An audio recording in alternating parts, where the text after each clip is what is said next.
What's up? Happy Saturday. How are we doing today? Good morning. I'm out on my walk with my dog this morning.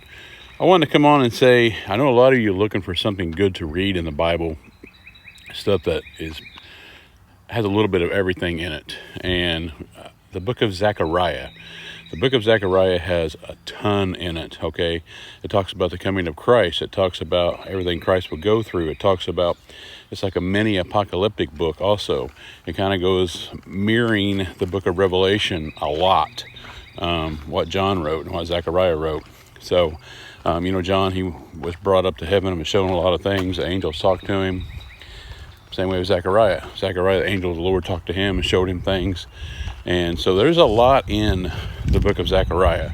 There's a lot about the millennial reign, a 1,000-year reign of Christ, when he comes back to the earth with the saints. It talks about the saints coming back, the armies of God coming back with Christ.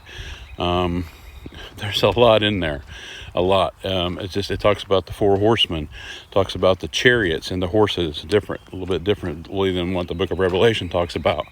So if you're looking for something to read this weekend, it's 14 chapters, but it is packed full every chapter with something prophetic, or it's mainly prophetic because it talks about the coming of Christ. It talks about the things that Christ is going to go through. It talks about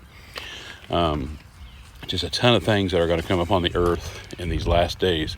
So the book of Zechariah, it kind of gets overlooked. We all looked at Daniel, we looked at Ezekiel, book of Revelation, even Zephaniah. But the book of Zechariah is one that's very, very packed full of prophecy. Also, referring to Ezekiel, it talks about in there how the mountains will be waylaid and Ezekiel's temple will be expanded and built.